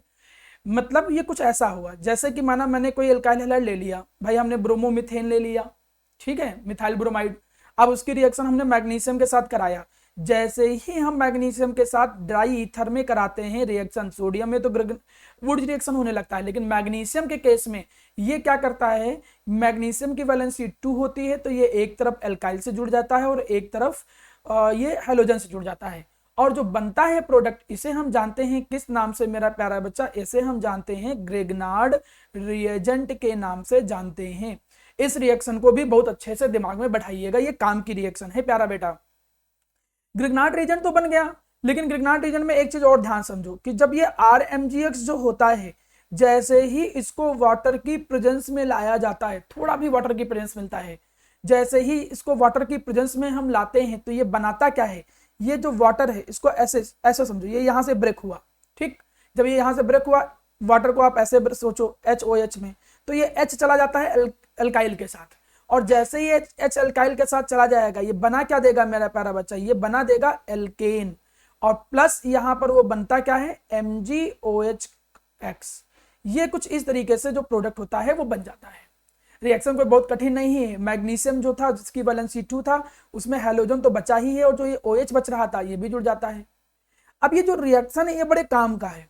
कैसे काम का है, इससे एक कॉन्सेप्चुअल क्वेश्चन भी बन जाता है। एक क्वेश्चन कई बार मैंने देखा है कॉन्सेप्चुअली पूछा गया है।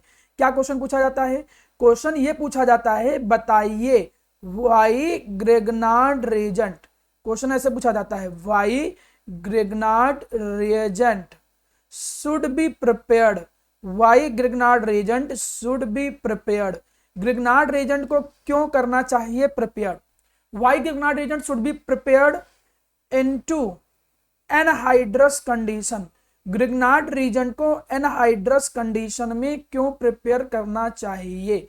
ये एक कॉन्सेप्चुअल क्वेश्चन कई बार पूछा गया है, ध्यान से समझिएगा। क्या है कहानी, एनहाइड्रस कंडीशन का मतलब जहां पर मॉइस्चराइजेशन ना हो वहां पे ग्रिग्नार्ड रीजन को प्रिपेयर करना चाहिए। आखिर ऐसा क्यों, रीजन वही है कि ग्रिग्नार्ड रीजन को अगर हम माना प्रिपेयर कर रहे हैं, प्रिपेयर कैसे करते हो आप ऊपर देख रहे हो, मैग्नीशियम ट्राइथर के साथ रिएक्ट करके, माना जिस इन्वायरमेंट में जिस कंटेनर के अंदर तुम उसको प्रिपेयर कर रहे हो, वहां पर जैसे ही मॉइस्चर वो देखेगा, मॉइस्चर को देख करके तुरंत वो ग्रिग्नार्ड रीजन किस में कन्वर्ट हो जाएगा, एल्केन में कन्वर्ट हो जाएगा।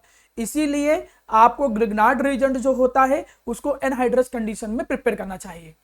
आंसर आप अपने आप लैंग्वेज बना सकते हो। क्या लैंग्वेज बनाओगे कि ग्रिग्नार्ड रीजन को हम प्रिपेयर करेंगे एनहाइड्रस कंडीशन में, जस्ट बिकॉज, क्यों, क्योंकि in presence of moisture, in presence of moisture, जैसे ही मॉइस्चर मिलता है या वाटर की प्रेजेंस आता है, in presence of moisture Grignard reason जो होता है, ग्रिग्नार्ड रीजन इज कन्वर्टेड, वो मेरा प्यारा बच्चा क्या हो जाता है, कन्वर्ट हो जाता है, इज कन्वर्टेड इनटू, वो किस में कन्वर्ट हो जाता है, it is converted into alkane, वो एल्केन में कन्वर्ट हो जाएगा। इसलिए ग्रिग्नार्ड रीजन को एक ऐसी कंडीशन में प्रिपेयर करना चाहिए जो एनहाइड्रस हो, जो ड्राई हो, जिसमें मॉइस्चर ना हो। ये बात बहुत अच्छे से दिमाग में समझ रखिएगा। ग्रिग्नार्ड रीजन को हमेशा प्रिपेयर करना चाहिए एक ऐसी कंडीशन में जहां पर मॉइस्चर बिल्कुल ना हो, क्योंकि मॉइस्चर की प्रेजेंस में ग्रिग्नार्ड रीजन जो होता है वो तुरंत एल्केन में कन्वर्ट हो जाता है। ग्रिग्नार्ड रीजन एक बहुत ज्यादा इंपॉर्टेंट, आप देखोगे कि कई चैप्टरों में, खासकर एल्डिहाइड, कीटोन्स, अल्कोहल, इन कई सारे चैप्टरों में आपको ये देखने को मिलेगा। ग्रिग्नार्ड रीजेंट जनरली एक बहुत अच्छा ग्रुप माना जाता है। कारण ये है कि ये ब्रेक करता है कुछ ऐसे, ये क्या करेगा, अगर कार्बन और मैग्नीशियम इन दोनों में देखा जाए तो कार्बन की इलेक्ट्रोनेगेटिविटी यहां पर ज्यादा हो जाती है, तो ये टूटता है कैसे, R- में, MgX+ में। तो कई जगह पर ये न्यूक्लियोफाइल के तौर पे, जब हमको एल्काइल ग्रुप न्यूक्लियोफाइल के तौर पे अटैक कराने की जरूरत पड़ती है, हमको लगता है कि यार मिथाइल कहीं जुड़ जाए किसी कार्बन पे, आजा न्यूक्लियोफाइल अटैच हो जाए, तब तुमको ग्रिग्नार्ड रीजन की जरूरत पड़ेगी। तो ये बात अपने दिमाग में रखिएगा, ग्रिग्नार्ड रीजन एक अच्छा इंपॉर्टेंट कंपाउंड है जो तुमको जरूरत पड़ती रहेगी ऑर्गेनिक कंपाउंड में। प्रिपेयर कैसे होता है ग्रिग्नार्ड रीजन, जब हम क्या करते हैं, एल्काइल हैलाइड की रिएक्शन मैग्नीशियम ड्राइथर के साथ कराते हैं। जैसे एल्काइल हैलाइड की रिएक्शन मैग्नीशियम ड्राइथर के साथ कराओगे तो ये Mg R और X के बीच में आ जाएगा, ग्रिग्नार्ड रीजन प्रिपेयर हो जाएगा। यहाँ पर R कोई भी एल्काइल को रिप्रेजेंट करता है और एक्स हैलोजन को रिप्रेजेंट करता है। ग्रिग्नार्ड रीजन को एनहाइड्रस में प्रिपेयर करना चाहिए, नहीं तो वो एल्केन में कन्वर्ट हो जाएगा। चलिए, सिंपल सी रिएक्शन थी, समझ में आ गई होगी, कोई भी कठिन नहीं है। आगे बढ़ता हूं, नेक्स्ट देखिए। अब कुछ क्वेश्चन यहां पर ऐसे हैं जिनकी मैं थोड़ी बहुत प्रैक्टिस करा देता हूं, ध्यान से समझिएगा। देखिए ये ग्रिग्नार्ड रीजेंट है ना। अब ये D2O क्या है? D2O यहां पर वाटर ही है एक तरीके से। ये D जो है वो हाइड्रोजन का एक आइसोटोप है, ड्यूटेरियम। तो यहां पर वो रिएक्शन वैसा ही शो करेगा जैसे वाटर शो करता है। और ग्रिग्नार्ड रीजन वाटर की प्रेजेंस में क्या बनाता था, याद करो, एल्केन बनाता था ना। तो यहां से तुम क्या देखोगे, ये R और यहां से H निकलता था, तो यहां से D निकलेगा। तो ये बनाएगा क्या, ये बना देगा CH3 और इसमें जुड़ जाएगा D। मतलब ये एक तरीके से बना एल्केन ही है, लेकिन ये हाइड्रोजन पे D आ गया है, ड्यूटेरियम आ गया है। यहाँ पे नॉर्मल वाटर होता तो सीधे CH4 आ जाता, H खाली H आता, H की जगह पर D लग गया है। बाई प्रोडक्ट पूछा नहीं है, अदरवाइज में बाई प्रोडक्ट भी बनाता। बाई प्रोडक्ट क्या बचेगा, Mg बचा, वो एक तरफ से OH से जुड़ जाता है और एक तरफ से Br से जुड़ जाता है, ये बाई प्रोडक्ट है। नेक्स्ट रिएक्शन देखो, सेकंड वाली रिएक्शन देखो। अब अगर आप सेकंड वाली रिएक्शन को देखो तो रिएक्शन समझ में आ रही होगी। ये एल्काइल हैलाइड है, RX एल्काइल हैलाइड है, सोडियम ट्राइथर में डाला, वुड्स रिएक्शन। वुड्स रिएक्शन का मतलब ये जो एल्काइल ग्रुप है ये दो बार जुड़ेगा, दो बार जुड़ेगा मतलब ये बनाएगा क्या, RR। ये RR बना दिया, दैट इज एल्केन। अब आगे देखो, इफ RCl मैग्नीशियम डाइईथर में डालते हैं, तो जैसे मैग्नीशियम डाइईथर में डालोगे तो RMgX बनेगा, RMgCl बनेगा, यही तो बनता था ना, सीधी सी चीज है। और इसमें D2O डाला, तो D2O डालने से यहां पर क्या जाएगा, Mg हटके यहां पर D जुड़ जाएगा, मतलब ये क्या बनेगा, RD बनेगा। अब RD जो बना है इससे पता चला है कि R यहां पर कौन है, R ये है, R ये है। तो जब R ये है तो आप आराम से यहां पहचान सकते हो कि A कौन है। देखिए यहां पर उन्होंने A को पता करने के लिए जनरल में देखिए RR बनेगा, लेकिन अब R कौन सा एल्काइल है, मिथाइल, इथाइल, प्रोपाइल क्या हो सकता है, इसीलिए देखिए हिंट में उन्होंने आगे रिएक्शन लिख रखी है। आगे रिएक्शन में उन्होंने दिया कि भैया ये ग्रिग्नार्ड रीजन बनाया, वाटर की प्रेजेंस में डाला, ड्यूटेरियम आइसोटोप्स की यूज करके, तो ये प्रोडक्ट बनाया। तो यहां से आप R कंपेयर करोगे तो यहां से पता चलेगा कि R ये है। अगर R ये है तो जो एल्केन बना था वो कौन हो जाएगा, वो RR हो जाएगा। RR का मतलब ये दो बार जुड़ जाएगा, दो बार जुड़ जाने का मतलब ये CH3 मैं इसको अलग से बना दे रहा हूं, ठीक है, मैं इसको अलग रिप्रेजेंट कर दे रहा हूं जिससे थोड़ा ज्यादा अच्छे से समझ में आए। देखो यहां पर अगर हम RR देखें, वो एल्केन कौन था, तो R तो पता चल गया ये है, तो RR कौन हो जाएगा, CH3 और ये दो बार जुड़ जाएगा, एक बार और यहां से जुड़ जाएगा, ये RR बन गया ना, तो ये यहां ऐसे जुड़ गया, RR, बात खत्म। अब इसका मुझे नाम अगर लिखना है तो देखो इसका नाम हम कैसे लिखेंगे। इसका हम नाम लिखने के लिए जब आए तो थोड़ा ध्यान से समझिएगा, देखिए नाम क्या निकलेगा। यहां पर देखो ये एल्काइल ग्रुप है, यहां पर ये एल्काइल ग्रुप है, नाम क्या है, वो एल्केन कौन था, ए कौन था, पहचाने कैसे, तो वो होगा 2,3 डाइमिथाइल ब्यूटेन, 2,3 डाइमिथाइल ब्यूटेन हो गया प्रोडक्ट। क्या समस्या है, कोई का समस्या थोड़ी है। अगला क्वेश्चन देखो, नेक्स्ट क्वेश्चन अगर हम यहां पर देखें कि भैया इस क्वेश्चन में क्या पूछ रहा है, इस क्वेश्चन में देखो तो ये एक्वस केओएच है। मैं 1000 बार बताया हूं, एल्कोहलिक केओएच होगा तब एलिमिनेशन होगा, एक्वस केओएच में सब्स्टिट्यूशन होता है। सब्स्टिट्यूशन का मतलब जो OH होगा वो OH सीधे Cl को रिप्लेस कर देगा। अब OH जब Cl को रिप्लेस कर देगा तो बनाएगा क्या, CH3CH और Cl की जगह पर क्या जाएगा, OH, और बाकी सब कुछ सेम ऐसा ही रहेगा। यहां पर A और B दोनों पूछा है, मतलब ये तो A हो गया मेन प्रोडक्ट, और जो बाई प्रोडक्ट बनता है वो क्या है, K यहां से और Cl यहां से, तो बना क्या KCl, ये इसका बाई प्रोडक्ट हो गया, प्लस वाटर भी बनता था बाई प्रोडक्ट में। अगला देखो, अब ये भी एक एल्काइल हैलाइड ही है, बेंजीन थोड़ी है, बेंजीन में तो जब डबल बॉन्ड अल्टरनेट पे होते तब होता है। अब यहां पर देखो एल्कोहलिक केओएच है, एक्वस केओएच में सब्स्टिट्यूशन और एल्कोहलिक केओएच में एलिमिनेशन पढ़ाया तो हूं अभी जस्ट, एलिमिनेशन रिएक्शन क्या होती है। तो एलिमिनेशन रिएक्शन का मैकेनिज्म थोड़ा लगा के तो देखो, जैसे एलिमिनेशन रिएक्शन का मैकेनिज्म लगाए तो Cl अपने इलेक्ट्रॉन लेके बाहर जाएगा, जैसे बाहर जाएगा तो यहां पे क्या जाएगा, पॉजिटिव चार्ज ना। अब पॉजिटिव चार्ज आ जाने के बाद हम देखेंगे किसके पास कम हाइड्रोजन होते हैं, यही तरीका होता था। यहां इसके पास कितने हाइड्रोजन है, 3, इसके पास कितने हाइड्रोजन है, 2, इसके पास कितने हाइड्रोजन है, 2। तो इन दोनों में से, क्योंकि सिमेट्रिकल पोजीशन है, चाहे ये अपने इलेक्ट्रॉन देकर डबल बॉन्ड यहां बना ले, चाहे ये इलेक्ट्रॉन देकर डबल बॉन्ड यहां बना ले, Cl निकल जाएगा। ये नहीं देगा क्योंकि ये जब बॉन्ड बनाएगा तो मेजर प्रोडक्ट, वो माइनर प्रोडक्ट हो जाएगा। तो मेजर प्रोडक्ट अगर देखा जाए, मेजर प्रोडक्ट अगर देखा जाए, ठीक, आप अगर दोनों प्रोडक्ट पूछ रहा है तो मेजर माइनर मेंशन कर दो। Cl तो निकल गया। मेजर प्रोडक्ट क्या होगा, जब इधर वाला हाइड्रोजन अपने इलेक्ट्रॉन दे दे यहाँ पे या तो यहाँ पे, तो कहीं पे भी बना दो, माना उस वाले हाइड्रोजन ने यहाँ पे जो हाइड्रोजन था दिखाया नहीं गया, देखियो हाइड्रोजन बॉन्ड लाइन नोटेशन में थोड़ी प्रेजेंट किया जाता है हाइड्रोजन, तो ये अपने दोनों इलेक्ट्रॉन देकर डबल बॉन्ड यहाँ बना लेगा। बाकी जो CH3 है ये ऐसा जुड़ा ही रहेगा। तो ये देखो मेरा प्यारा बच्चा क्या हो गया A। और B में देखो क्या बनेगा कि फिर ये वाला हाइड्रोजन अपना इलेक्ट्रॉन दे तो माइनर प्रोडक्ट बनेगा। तो इसका मैकेनिज्म मैंने पकड़ा प्रॉपर थोड़ा बहुत समझाया भी था, कौन मेजर माइनर होगा ये भी मैंने एलिमिनेशन में सिखाया है। तो यहां पर जब ये वाला हाइड्रोजन अपना इलेक्ट्रॉन देगा तो देखो डबल बॉन्ड यहां बन जाएगा, तो ये दो प्रोडक्ट बन जाएंगे इसमें। ठीक, अगला क्वेश्चन देखो। अब यहां पर जब हम क्वेश्चन पे आए, इस क्वेश्चन को देखिएगा, NBS इसका काम क्या है कि जैसे HBr मार्कोनी-ऑफ रूल के थ्रू जुड़ता था, तो ये क्या करता है Br माइनस और H देता है। तो मार्कोनी-ऑफ रूल के थ्रू आप देखोगे कि जहां पर कम हाइड्रोजन होते हैं वहां पर Br लग जाएगा, तो ये होगा क्या कि यहां पर Br लग जाएगा और यहां पे H आ जाएगा और ये CH3 आ गया। फिर देखो मेरा प्यारा बच्चा सोडियम ड्राईथर। अब सोडियम ड्राईथर क्या करता है RR वुड्स रिएक्शन है, तो ये जो R है ये दो बार जुड़ जाएगा, लेकिन जहां से हेलोजन से अटैच है वहीं से दो बार जुड़ेगा। मतलब ये CH3 CH यहीं से तो हेलोजन जुड़ा था, मैं इधर साइड वाला CH3 नीचे बना दे रहा हूं, इसी जगह से ये दो बार जुड़ेगा, इस पॉइंट से दो जगह जुड़ेगा। तो मतलब ये एक्चुअली में बनाएगा क्या, ये कुछ ऐसा बनाएगा, ये कुछ ऐसा बनाएगा RR। तो देखो ये प्रोडक्ट बना। देखिए ऑर्गेनिक की रिएक्शन होती आसान है, कुछ कठिन नहीं होता है।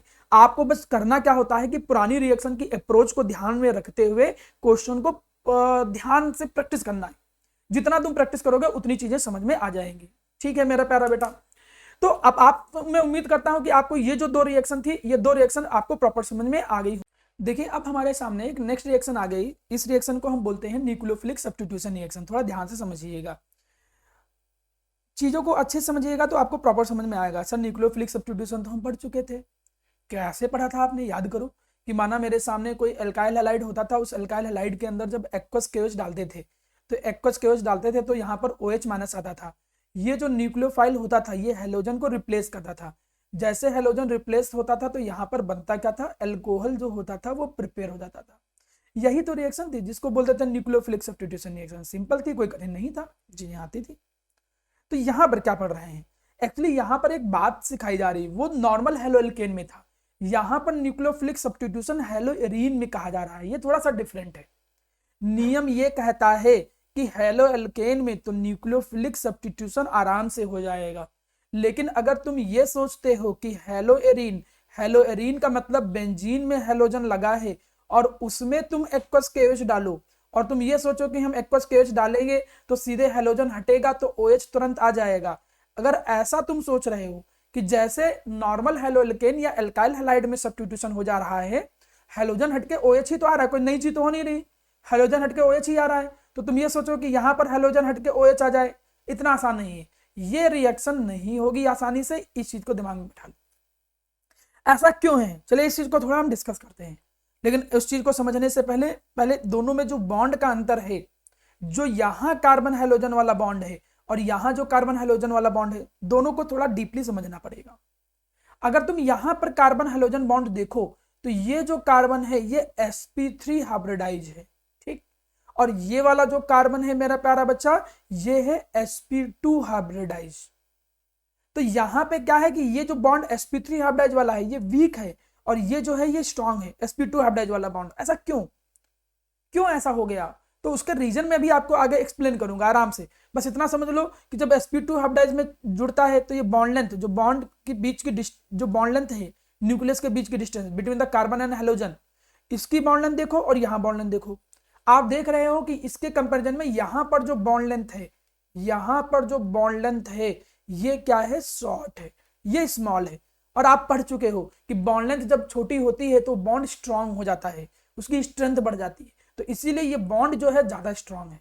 बॉन्ड ज्यादा क्यों ऐसा हुआ, क्यों बॉन्ड लेंथ छोटी हो गई, हम जरूर डिस्कस करेंगे। लेकिन ये बॉन्ड ज्यादा स्ट्रांग होने की वजह से ये बॉन्ड नहीं टूटता है यहां से, जबकि ये आराम से टूट के OH इसकी जगह पर आराम से इजिली आ जाएगा। तो जो हेडिंग है इसका जो कॉन्सेप्ट निकल के आ रहा है वो कॉन्सेप्ट केवल सिंपली भाषा में इतना ही कहता है कि जो हेलोएल्केन है नॉर्मल वाला, इस नॉर्मल वाले हेलोएल्केन में जब हम एक्वस KOH डालते हैं तो वो तो बड़ी आसानी से बॉन्ड हट के X की जगह पर, हेलोजन की जगह पर OH आ जाएगा, लेकिन हेलोएरीन में न्यूक्लियोफिलिक सब्स्टिट्यूशन इतनी इजीली नहीं होता है। क्यों नहीं होता है? क्योंकि ये बॉन्ड स्ट्रांग होता है और इजीली रिप्लेसेबल नहीं है। चलिए अब हम पूरा रीजन समझते हैं, आखिर क्या रीजन है। क्वेश्चन ये पूछता भी है, ये एग्जाम में कई बार कॉन्सेप्चुअल क्वेश्चन के तौर पे वाइवा में बहुत बार पूछा जाने वाला क्वेश्चन है।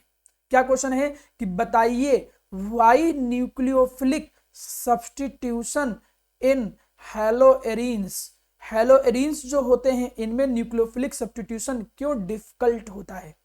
इम्पॉसिबल नहीं होता है, कुछ कंडीशन देंगे जिससे हो भी जाएगा, लेकिन जनरली डिफिकल्ट होता है in comparison to alkyl halide. Alkyl halide के कंपैरिजन में जो हेलोएरीन होते हैं, बेंजीन में जब हेलोजन लगा हो, उनमें न्यूक्लियोफिलिक सब्स्टिट्यूशन क्यों डिफिकल्ट होता है। इनके बेसिकली 4 रीजन हम लिखेंगे जब भी ये क्वेश्चन आए। मैं देखा हूं कि ये क्वेश्चन आ जाता है 2 नंबर में, कई बार डायरेक्ट पूछा गया है, 2 मार्क क्वेश्चन है, बहुत अच्छा क्वेश्चन है, पूछा जाता है कि न्यूक्लियोफिलिक सब्स्टिट्यूशन हेलोएरीन में क्यों नहीं होता है। तो आप आंसर इसके लिखोगे, कई सारे आंसर हैं, ड्यू टू रिजोनेंस, जैसे आप यहां पर क्या लिख दोगे, ड्यू टू रिजोनेंस। यहां पर आप क्या लिख दोगे, due to sp2 hybridized carbon, मतलब यहां पर हाइब्रिडाइजेशन आ जाएगा, हाइब्रिडाइजेशन का एक कॉन्सेप्ट आ जाता है। तीसरा instability of phenyl cation, instability of phenyl cation, यहाँ जो फिनाइल कैटायन बनता है उसकी अनस्टेबिलिटी के कारण। और चौथा रीजन जो रिपल्सन लगता है। ठीक है, अब इन चारों को हम अच्छे से समझेंगे पॉइंट। आपके जब एग्जाम में 2 नंबर में आए तो पहले आप हेडिंग लिखोगे, हेडिंग लिखने के बाद उसमें प्रॉपर एक्सप्लेनेशन लिखोगे। मैं एक्सप्लेनेशन काफी प्रॉपरली अच्छे से समझाऊंगा, आप इसको 2-3 पॉइंट में आराम से लिख सकते हो। ठीक, कोई बहुत ज्यादा लेंदी एक्सप्लेनेशन जरूरत नहीं है। चलिए देखिए, सबसे पहला रिजोनेंस इफेक्ट, रिजोनेंस के कारण नहीं होता है सब्स्टिट्यूशन। आखिर ऐसा क्यों, देखो जरा। एक्चुअली आपने ये रिजोनेंस सीखा होगा जब आप क्लास 11 में थे, तो मैंने रिजोनेटिंग स्ट्रक्चर सिखाए थे। ठीक है, -R इफेक्ट +R इफेक्ट दोनों सिखाए थे। अब यहां पर हुआ क्या कि रिजोनेंस के कारण जैसे ये दोनों इलेक्ट्रॉन नीचे की तरफ आए, ये रिजोनेटिंग स्ट्रक्चर आपको मालूम है, इन इलेक्ट्रॉन को क्या महसूस हुआ, रिपल्सन। तो रिपल्सन महसूस हुआ तो ये साइड से कहां चले आए, कॉर्नर में। फिर ये कॉर्नर टू साइड ये गेम चलता रहेगा। रिजोनेटिंग स्ट्रक्चर कई बार सिखाया गया, अगर आपको नहीं आता है तो क्लास 11 में रिजोनेटिंग स्ट्रक्चर सीखिए। तो अगर आप तुम यहां देखो तो जैसे ही इलेक्ट्रॉन नीचे आएंगे तो देखो यहां पर क्या जाएगा, डबल बॉन्ड की कैरेक्टरिस्टिक। ये परमानेंट डबल बॉन्ड नहीं है, ये फिर आगे जाके फिर ये डबल बॉन्ड रिमूव हो जाएगा। जब फिर ये इलेक्ट्रॉन यहाँ आएंगे, ये रिपल्सन महसूस करेंगे, फिर ये वापस चले जाएंगे। और जब ये वापस चले जाएंगे तो यहाँ पर फिर से जो सिचुएशन थी वैसी सिचुएशन आ जाएगी। मतलब ये जो डबल बॉन्ड का कैरेक्टरिस्टिक्स आया है थोड़े समय के लिए, जिसको बोलते हैं पार्शियल डबल बॉन्ड कैरेक्टरिस्टिक। तो अब जब ये पार्शियल डबल बॉन्ड की प्रॉपर्टी आ गया, अब मैं तुमको एक बात बताऊं, अगर मैं बोलूं कि माना सिंगल बॉन्ड हो, अगर मैं बोलूं सिंगल बॉन्ड हो और मैं बोलूं डबल बॉन्ड है, तो सिंगल बॉन्ड और डबल बॉन्ड में ये डबल बॉन्ड जो होते हैं ये क्या होते हैं, मोर स्ट्रांग होते हैं। डबल बॉन्ड की जो प्रॉपर्टी है ये प्रॉपर्टी है कि इसकी बॉन्ड लेंथ लेस होती है। अगर मैं बॉन्ड लेंथ कंपेयर करूं तो इसकी जो बॉन्ड लेंथ है, डबल बॉन्ड की जो बॉन्ड लेंथ है, bond length of C double bond C, ये क्या होता है, less than C single bond C. यहां पर सी डबल बॉन्ड सी की बात नहीं कर रहा है, यहां पर हेलोजन की बात कर रहा है। तो आप हेलोजन भी चाहे ले लेते, तो तुम अगर देखोगे कि डबल बॉन्ड ज्यादा स्ट्रांग होते हैं सिंगल बॉन्ड के कंपैरिजन में। अब डबल बॉन्ड देखो स्ट्रांग हो गए भैया। अब जब डबल बॉन्ड स्ट्रांग हो गए तो तुमको सीधी सी बात पता है कि ये अब डबल बॉन्ड जल्दी रिप्लेसेबल नहीं है, ये बॉन्ड स्ट्रांग हो गया। तो यही इसकी वजह से न्यूक्लियोफाइल इसको हटा के रिप्लेस नहीं कर पाता है। अब आप इसको सेंटेंस या शब्दों की फॉर्म में जोड़ोगे कैसे, आप ऐसे बोलोगे कि due to resonance factor, resonance के कारण कार्बन और हेलोजन के बीच में डबल बॉन्ड की प्रॉपर्टी आ जाती है, और डबल बॉन्ड की प्रॉपर्टी आ जाने की वजह से ये बॉन्ड जो होता है ये ब्रेक नहीं होता है इजीली। और जब ये बॉन्ड इजीली ब्रेक नहीं होता है, जो पार्शियल डबल बॉन्ड कैरेक्टरिस्टिक है, इसके कारण बॉन्ड के अंदर क्या आ गया, बॉन्ड ज्यादा स्ट्रांग हो गया। जब बॉन्ड ज्यादा स्ट्रांग हो गया और डबल बॉन्ड की प्रॉपर्टी आ जाने से बॉन्ड ज्यादा स्ट्रांग हो गया तो रिप्लेस नहीं हो पाएगा, इसीलिए न्यूक्लियोफिलिक सब्स्टिट्यूशन नहीं होता है। रिजोनेंस के कारण कार्बन हाइड्रोजन के बीच में डबल बॉन्ड की प्रॉपर्टी आ जाती है, बॉन्ड स्ट्रांग हो जाता है, बॉन्ड रिप्लेस नहीं होगा और न्यूक्लियोफाइल इजीली सब्स्टिट्यूट नहीं कर पाएगा, इसीलिए न्यूक्लियोफिलिक सब्स्टिट्यूशन हेलोरीन में डिफिकल्ट होता है। Reason number 1। चलिए आगे बढ़ते हैं रीजन नंबर 2 पे। हाइब्रिडाइजेशन का कॉन्सेप्ट समझिए क्या कहता है। हाइब्रिडाइजेशन में अभी मैंने तुमको थोड़ी देर पहले बताया कि ये वाला जो कार्बन है ये sp2 हाइब्रिडाइज है, क्योंकि देखिए डबल बॉन्ड है यहाँ पे। अगर मैं इसको ऐसे बनाऊं तो देखिए डबल बॉन्ड है, तो चारों तरफ अगर देखो सिग्मा सिग्मा सिग्मा पाई, एक पाई होता है तो sp2 हाइब्रिडाइज होता है। यहाँ पर चारों तरफ सिग्मा ही है, तो ये sp3 हाइब्रिडाइज है या sp2 हाइब्रिडाइज है। अब आपको मैं एक बात बोलूं कि जो sp2 हाइब्रिडाइज कार्बन है और sp3 हाइब्रिडाइज कार्बन है, इनमें sp2 hybridized carbon more electronegative nature का होता है, ये ज्यादा इलेक्ट्रोनेगेटिव नेचर का होता है। ये बात बहुत अच्छे से दिमाग में बढ़ा लीजिए। क्यों बहुत ज्यादा इलेक्ट्रोनेगेटिव नेचर का होता है? मतलब इलेक्ट्रॉन को खींचने की पावर ज्यादा होती है। ऐसा क्यों होता है? क्योंकि s करेक्टर ज्यादा होता है, क्योंकि यहां पर जो s करेक्टर होगा ये ज्यादा होगा। सर s करेक्टर ज्यादा होने का मतलब, आपको जब कभी भी इनऑर्गेनिक में जाओगे तो पढ़ाया जाएगा कि s करेक्टर ज्यादा होने से क्या होता है, इलेक्ट्रॉन को खींचने की पावर ज्यादा होती है अगर s करेक्टर किसी एटम के अंदर ज्यादा है। तो यहां पर s करेक्टर तुम देखो 3 में बटा है, तो यहां पर s करेक्टर 33.3% है, ये 4 हैं ऑर्बिटल, तो यहां पर s करेक्टर 25% आ जाता है। तो s करेक्टर ज्यादा होने की वजह से कार्बन इलेक्ट्रॉन को ज्यादा खींचेगा। अब यहां पर देखना, समझना, ये जो बॉन्ड था ये एक्चुअली इलेक्ट्रॉन ही तो होते हैं जो शेयर किए गए। कार्बन के s करेक्टर ज्यादा है तो ये इलेक्ट्रॉन को खींचेगा। जैसे ये इलेक्ट्रॉन को खींचेगा तो देखो हुआ क्या, मैं इसको यहां पर साइड में बहुत अच्छे से प्रॉपर्ली समझाता हूं। माना ये कार्बन था, ये हेलोजन था, पहले बॉन्ड लेंथ बड़ी थी। बॉन्ड लेंथ बड़ी का मतलब इनके न्यूक्लियस के बीच की जो डिस्टेंस थी ये काफी कामर की बड़ी, ठीक। अब इसका s करेक्टर ज्यादा है तो ये इलेक्ट्रॉन को अपनी तरफ खींच लेगा। जैसे ये इलेक्ट्रॉन को अपनी तरफ खींचेगा तो इसकी वजह से होगा क्या कि ये इलेक्ट्रॉन इसके पास आ जाएंगे कार्बन के। क्यों कार्बन? क्योंकि sp2 हाइब्रिडाइज कार्बन ज्यादा s करेक्टर रखा है, ज्यादा इलेक्ट्रॉन खींचने का नेचर रखता है। इससे बॉन्ड लेंथ जो होगी वो क्या हो जाएगी, छोटी। और जब बॉन्ड लेंथ छोटी हो जाएगी, जैसे बॉन्ड लेंथ स्मॉल होगी मेरा प्यारा बच्चा, बॉन्ड लेंथ के स्मॉल होने से वो बॉन्ड जो होगा वो मोर स्ट्रांग हो जाएगा। ये तो तुमने पढ़ा है कि बॉन्ड लेंथ छोटे होने से वो बॉन्ड लेंथ ज्यादा स्ट्रांग हो जाता है। अब बॉन्ड जब ज्यादा स्ट्रांग हो गया तो फिर सब्स्टिट्यूशन जो है वो पॉसिबल नहीं है, न्यूक्लियोफाइल सब्स्टिट्यूट ही नहीं कर पाएगा। आप देखिए यही एक्सप्लेनेशन दिया गया है। एल्काइल हैलाइड में जो कार्बन जुड़ा हुआ है वो sp2, जो एराइल हैलाइड है उसमें जो कार्बन है वो sp2 हाइब्रिडाइज्ड है, एल्काइल हैलाइड में sp3 है। तो जो कार्बन C और Cl बॉन्ड था वो एराइल हैलाइड में जो होगा वो ज्यादा s करेक्टर रखेगा। ज्यादा s करेक्टर रखने से वो ज्यादा स्ट्रांग हो जाएगा, ज्यादा स्ट्रांग हो जाएगा तो न्यूक्लियोफिलिक सब्स्टिट्यूशन नहीं होगा। तो एक तो रेजोनेंस के कारण डबल बॉन्ड की प्रॉपर्टी आई इसलिए सब्स्टिट्यूशन नहीं हुआ। हाइब्रिडाइजेशन में sp2 हाइब्रिडाइज कार्बन होने के कारण बॉन्ड छोटा हो गया, इसके कारण भी सब्स्टिट्यूशन नहीं हो रहा है। तो दो रीजन तुम यहां पर अच्छे से समझ पाए। आगे चलते हैं। Instability of phenyl cation. एक बात मैं तुमको कई बार साथ बोला है और समझाया भी है कि कभी भी डबल बॉन्ड वाले कार्बन पे कोई भी रेडिकल जो होता है ये अनस्टेबल सिचुएशन को रिप्रेजेंट करता है। It is a highly unstable situation. ये स्टेबल सिचुएशन नहीं माना जाता क्योंकि उसमें रेजोनेंस नहीं होता है। लेकिन अगर यही डबल बॉन्ड के अगले कार्बन पे कोई रेडिकल आ जाए तो ये कंजुगेट सिस्टम की कैटेगरी में जाता है, तो ये हाईली अनस्टेबल होता है।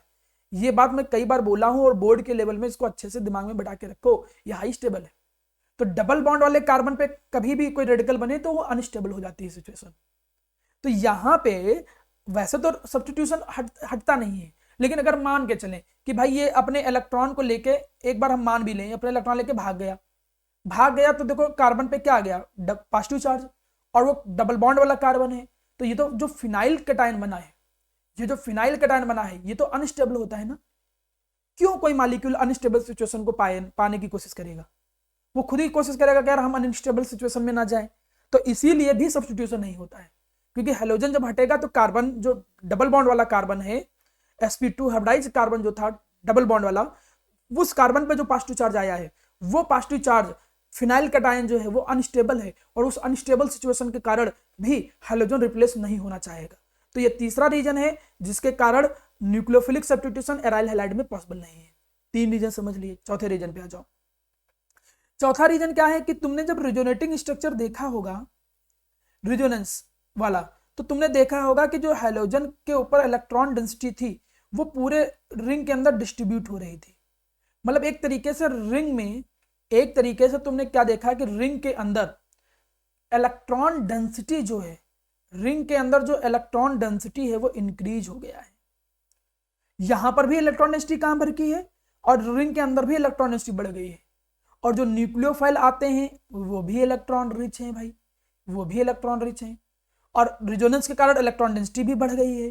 तो इलेक्ट्रॉन जब न्यूक्लियोफाइल्स की तरफ आने की कोशिश करेगा तो यहाँ जो इलेक्ट्रॉन डेंसिटी है, इलेक्ट्रॉन रिच एनवायरनमेंट यहाँ भी है, तो वो आने वाले न्यूक्लियोफाइल को रिपल करेगा, जिससे ये न्यूक्लियोफाइल आ नहीं पाएगा। इसके कारण भी जब न्यूक्लियोफाइल पहुंचे ही नहीं पाएगा प्रॉपरली, वहां पे पहुंच पाने का मतलब डिफिकल्ट है उसके लिए, वहां पर रिपल्सन भी महसूस होता है उसको, तो ये भी एक वजह बन जाता है, ये भी एक कारण बन जाता है कि वो इजीली सब्स्टिट्यूशन नहीं होता है। तो आपने क्या देखा कि एल्काइल हैलाइड में तो OH माइनस न्यूक्लियोफाइल बड़ी इजीली हैलोजन को सब्स्टिट्यूट करके हटा दे रहा था, लेकिन बेंजीन के ऊपर जब हैलोजन लगा है जिसको एराइल हैलाइड कहते हैं, उस एराइल हैलाइड में सब्स्टिट्यूशन आसान नहीं होता है। रेजोनेंस के कारण डबल बॉन्ड की प्रॉपर्टी आ गई, बॉन्ड स्ट्रांग हो गया, इसलिए नहीं हट रहा है। हाइब्रिडाइजेशन के कारण sp2 हाइब्रिडाइज कार्बन ने बॉन्ड लेंथ को छोटा कर दिया, बॉन्ड को स्ट्रांग बना दिया कार्बन हाइड्रोजन वाले को, इसके कारण वो सब्स्टिट्यूट नहीं हो पा रहा है। अगर हट भी गया तो फिनाइल कैटायन बनेगा, वो अनस्टेबल है इसलिए सब्स्टिट्यूशन नहीं होता है। जो न्यूक्लियोफाइल आता है वो भी इलेक्ट्रॉन डेंसिटी कंटेन किए है और रिंग के अंदर भी इलेक्ट्रॉन डेंसिटी काफी रिच है, इस वजह से रिपल्सन के कारण भी सब्स्टिट्यूशन नहीं हो पाता है। तो इससे आपको पता होना चाहिए कि एराइल हैलाइड में न्यूक्लियोफिलिक सब्स्टिट्यूशन पॉसिबल नहीं होता है। तो क्या इम्पॉसिबल है?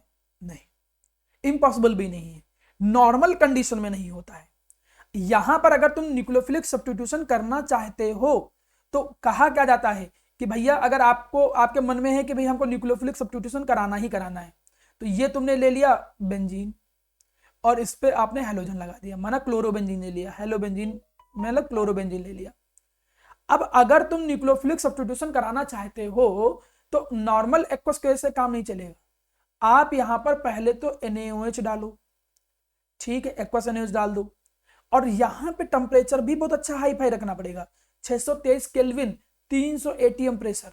जब इतनी कंडीशन रखोगे तब वो Cl हटके मेरा प्यारा बेटा यहां पर सीधे क्या आ जाएगा, OH आ जाएगा, मतलब अब न्यूक्लियोफिलिक सब्स्टिट्यूशन हो जाएगा, नॉर्मल कंडीशन में नहीं होगा, ये याद रखिएगा कंडीशन। इसको डाउ प्रोसेस के नाम से भी जानते हैं, एक नेम रिएक्शन में कभी कभी आ जाता है। तो जैसे क्लोरोबेंजीन में NaOH 623 केल्विन 300 ATM प्रेशर डालोगे तब वो Cl हटके OH से रिप्लेस होगा, नॉर्मल कंडीशन पे नहीं होगा। अगर केवल NaOH कोई डाल दे तो नो रिएक्शन, लेकिन अगर 623 के 300 ATM प्रेशर डाल दे तो ये हो सकता है। एक चीज और बोला जाता है, एक चीज ये बोला जाता है, तुम यहां पर एक बात पढ़ोगे कि जो इलेक्ट्रॉन विड्राइंग ग्रुप होते हैं, इलेक्ट्रॉन विड्राइंग ग्रुप खींचने वाले ग्रुप, जैसे इलेक्ट्रॉन खींचने वाले ग्रुप जैसे NO2 हो गया, ठीक है, SO3H हो गया, बहुत सारे इलेक्ट्रॉन खींचने वाले ग्रुप हैं, इलेक्ट्रॉन विड्राइंग ग्रुप हैं, पढ़ा है 11th में। तो इलेक्ट्रॉन विड्राइंग ग्रुप इस रिएक्शन को क्या कर देते हैं, इस रिएक्शन के रेट को इंक्रीज कर सकते हैं, आसान बना सकते हैं, तेज कर सकते हैं रिएक्शन को। ऐसा क्यों? तुमने देखा नहीं था कि न्यूक्लियोफाइल जब अटैक करने आ रहा था, देखो पीछे न्यूक्लियोफाइल अटैक करने आ रहा था तो रिपल्सन लग रहा था। अब माना कोई इलेक्ट्रॉन विड्राइंग ग्रुप लगा है तो ये इलेक्ट्रॉन डेंसिटी खींच लेगा, जब ये इलेक्ट्रॉन डेंसिटी खींच लेगा तो उससे न्यूक्लियोफाइल का अटैक आसानी हो जाएगा, थोड़ा और आसान हो जाएगा। मतलब अगर इलेक्ट्रॉन विड्राइंग ग्रुप लगा है और वो भी स्ट्रांग हो, छोटे मोटे से काम नहीं चलने वाला, जो कि NO2 एक स्ट्रांग इलेक्ट्रॉन विड्राइंग ग्रुप का काम करता है, तो तुमने देखा कि इलेक्ट्रॉन विड्राइंग ग्रुप जब लगता है तो उससे रिएक्शन आसान हो जाती है। देखो इलेक्ट्रॉन विड्राइंग ग्रुप NO2 लगा तो एक NO2 लगने से देखो टेम्परेचर 623 की जगह 443 पे आ गया, देखो अब उतना प्रेशर भी नहीं लगाना पड़ रहा है, 300 ATM के बराबर। जब तुमने 2 NO2 लगा दिए तो 368 केल्विन के काम चल जाए और टेम्परेचर कम लग रहा है।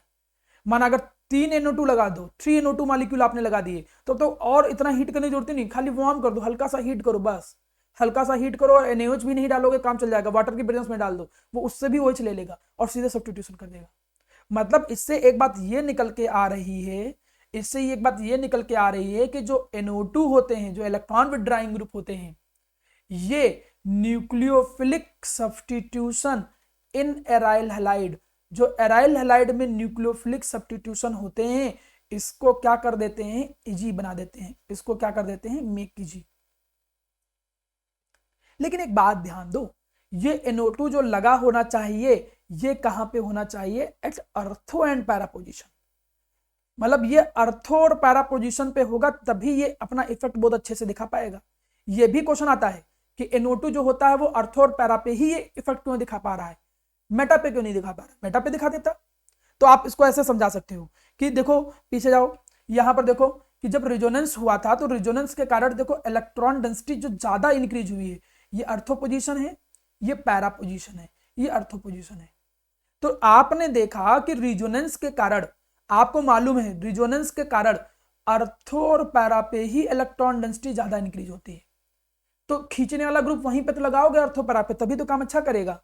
भाई अगर कोई वर्क करना है तो जहां पे चीज ज्यादा है, जैसे आपने कोई शॉप ही खोला तो जहां पे क्राउड ज्यादा है उसी जगह पे तो शॉप खोलोगे।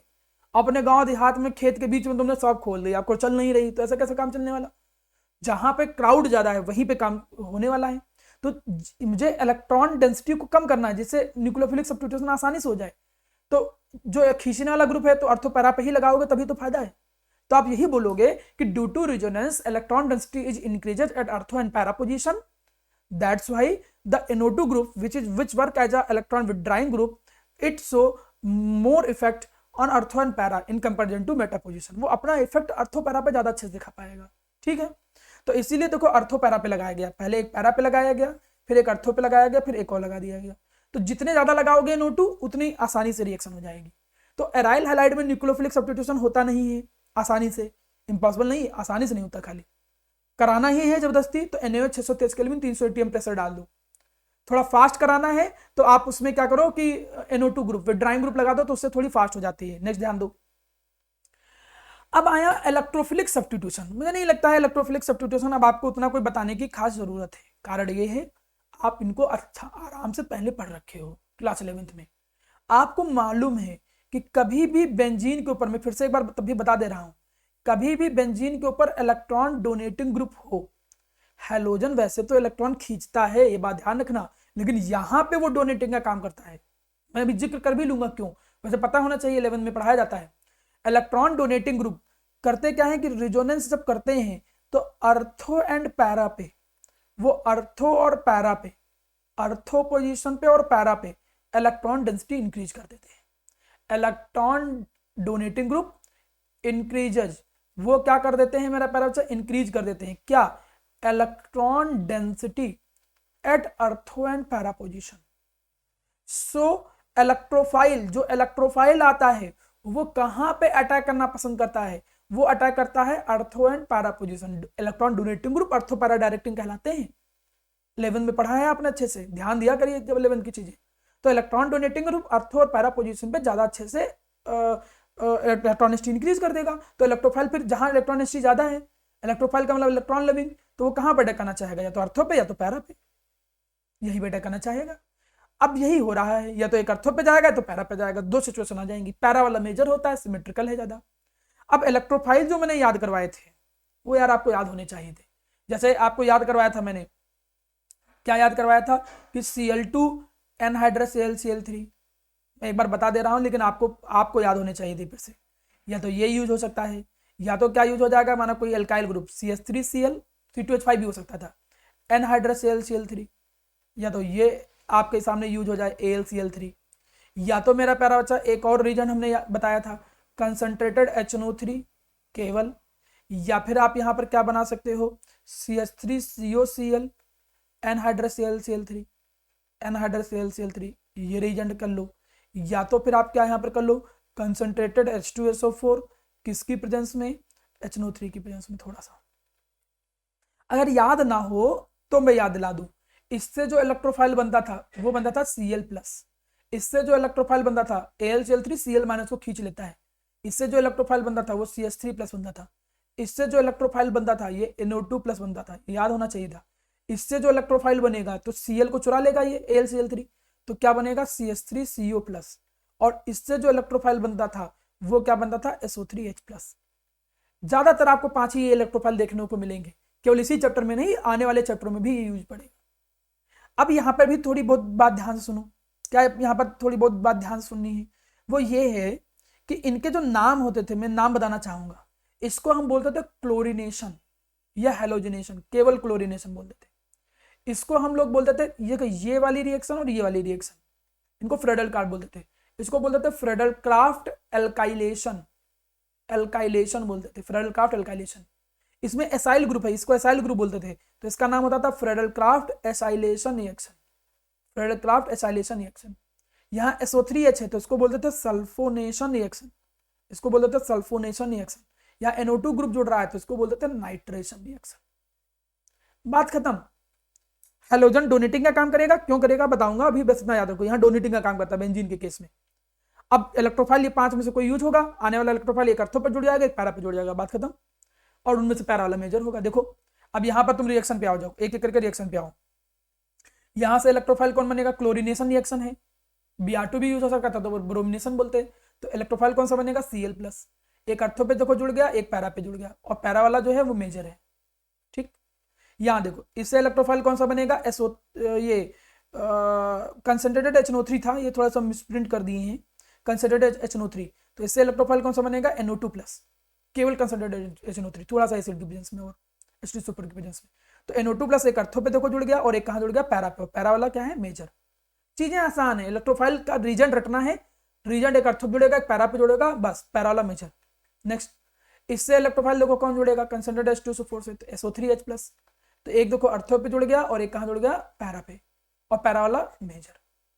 इससे देखो फ्रेडल-क्राफ्ट में दो बताए थे मैंने, Friedel-craft alkylation, Friedel-craft alkylation, alkylation, और नीचे वाले का नाम क्या है, फ्रेडल-क्राफ्ट एसाइलेशन, एसाइलेशन।